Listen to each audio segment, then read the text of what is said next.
নমস্কার, বাংলা মন থেকে বলছি সন্ময় বন্দ্যোপাধ্যায়। যে সময় দাঁড়িয়ে বাঙালি অস্মিতা জাগরণের জন্য মমতা বন্দ্যোপাধ্যায় মারাত্মকভাবে চেষ্টা করছেন রোহিঙ্গাদের বাঁচানোর জন্য।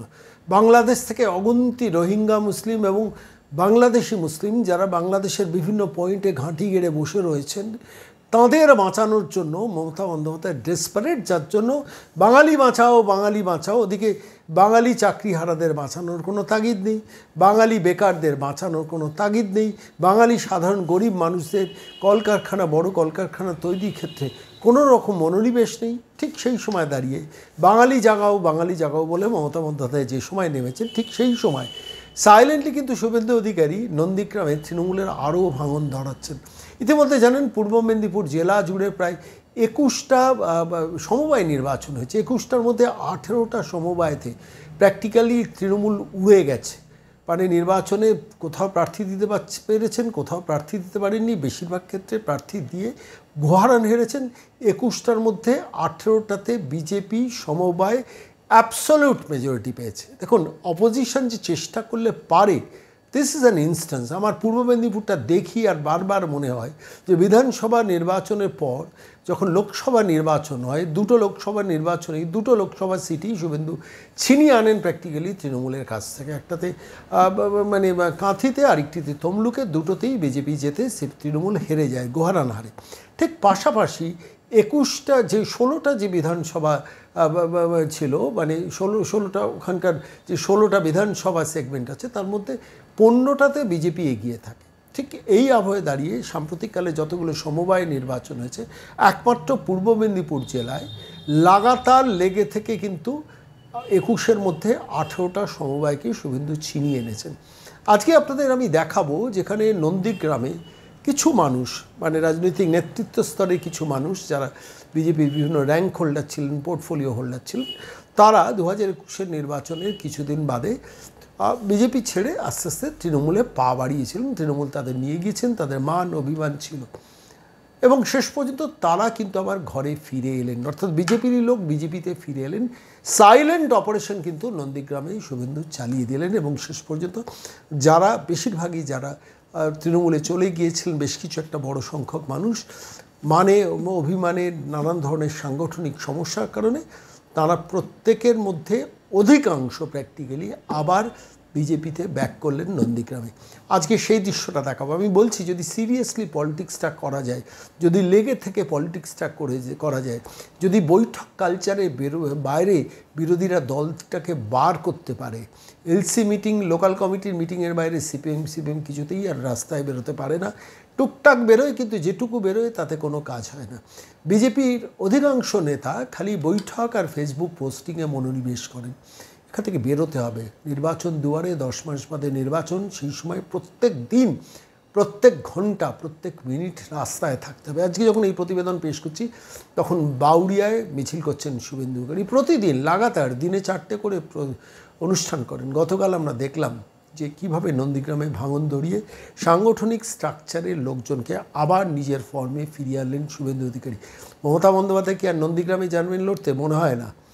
একবার সব ঘুঁচে গেছে। কিন্তু এবারে নন্দীগ্রামে শুভেন্দু অধিকারী কিন্তু আরও বেশি ভোটে মার্জিনে জেতার, অনেক বেশি ভোটে, গতবার 1956 ভোটে জিতেছিলেন। লোকসভা নির্বাচনে শুধু নন্দীগ্রাম কেন্দ্রে 8000 ভোটের লিড দিয়েছেন অভিজিৎ গাঙ্গুলিকে। এবার শুভেন্দু অধিকারী জিতলেন, ওখানে দাঁড়ালে আমার নিজের ধারণা 20 থেকে 25,000 ভোটের লিডে নন্দীগ্রামে, in spite of the minority factors, তা সত্ত্বেও জিতবেন। সেই ভাঙনের দৃশ্যটা ভারী মনোরম আমার কাছে মনে হয়েছে। আজকে দেখাবো আপনাদের, দেখুন। জয়েনিং বলবো না বা অন্য দল থেকে আসা বলবো, এটাকে আমরা ঘরে ফেরাবো। এবং 2021-এ যখন আমি মমতা বন্দ্যোপাধ্যায়ের বিরুদ্ধে এখানে বিজেপির ক্যান্ডিডেট ছিলাম, তখন নন্দীগ্রাম দক্ষিণ মন্ডলে সভাপতি ছিলেন ভাই জয়দেব। পার্টির নিয়ম অনুযায়ী জেলা প্রেসিডেন্ট চেঞ্জ হয়েছিল, রাজ্য প্রেসিডেন্ট চেঞ্জ হয়েছিল, পরে জেলা প্রেসিডেন্ট চেঞ্জ হয়েছিল, তাতে মন্ডল সভাপতিও নিয়মে চেঞ্জ হয়েছিল। পার্টির যে সিস্টেম আছে, কোনো কারণে জয়দেব হয়তো আমি আমার মন্ডল থেকে এত লিড করালাম সবাইকে, তারপরে হয়তো আমার প্রতি জাস্টিসটা করা হলো। আমি আর সে কথা তুলতে চাই না, জাস্ট দিয়ে দিলাম। এটাকে আমরা জয়েনিং ইত্যাদি করবো না, আমরা এটাকে এক কথায় বলতে পারি ঘরে ফেরা। আর দ্বিতীয় কথায় বলতে পারি নন্দীগ্রামের প্রেক্ষাপটে দাঁড়িয়ে যে এখানে হিন্দু নেতৃত্বের একত্রীকরণ, যাতে কোনো হিন্দু নেতৃত্ব যারা মানুষের কাজ করে, রাজনীতির কাজ করে, সমাজের কাজ করে, যারা শুধু নিজের পরিবার নয় আরো 10টা ভোটে প্রভাব রাখে, এই রকম নেতৃত্ব যারা আছেন বা তরুণ যুবক যারা আছেন, যারা রাষ্ট্রবাদ, জাতীয়তাবাদ, হিন্দুত্ব এবং সর্বোপরি নরেন্দ্র মোদীজিকে আদর্শ মেনে চলেন, এই লোকজন যাতে আমাদের বাইরে না থাকে, সে প্রসেস আমরা অনেকদিন ধরেই চালাচ্ছি। এর সুফল আমরা পেয়েছি দুটো ব্লকে এখন অব্দি, মানে সম্প্রতি বলছি 24-এ তো আমরা এখানে 8,200 ভোট লিড পেয়েছি, 23-এ তো আমরা 17টার মধ্যে 11টা পঞ্চায়েত জিতেছি, দুটো পঞ্চায়েত। 21-এর পরে গ্রাফটা উপরের দিকে গেছে, নিচের দিকে যায়নি। চেষ্টা যে অন্যরা করেনি তা নয়, সব নেতৃত্বের নামে মিথ্যা মামলা, দিনের পর দিন কেউ লুকিয়েছিলেন, কেউ জেলে ছিলেন, স্বাভাবিকভাবে অনেক অত্যাচার সহ্য করতে হয়েছে। 500-র উপরে মামলা, 4,000-এর বেশি আসামি, এর এক মানে ইতিহাস লেখা হলে বড় লম্বা ইতিহাস লেখা হবে। তারপরেও কিন্তু সকলে মাথা তুলে আছেন। এবং আমি এলাকার বিধায়ক, আমি এই শুভ অনুষ্ঠানে কেবলমাত্র সাক্ষী, কিন্তু পার্টির গঠন। জয়দেব 2023-এর পঞ্চায়েত সমিতিতে কার বিরুদ্ধে লড়েছিল,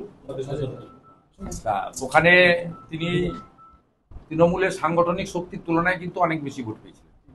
এই ভোটারদেরও একটা বড় অংশ, আমরা তাদের নিশ্চিতভাবে আমাদের সঙ্গে পাবো। এবং আগামীকাল কালীচরণপুরে মন কি বাতের যে প্রোগ্রাম হবে তার শেষে তারা আমার সঙ্গে সাক্ষাৎ করে তারা কাজে নামবে।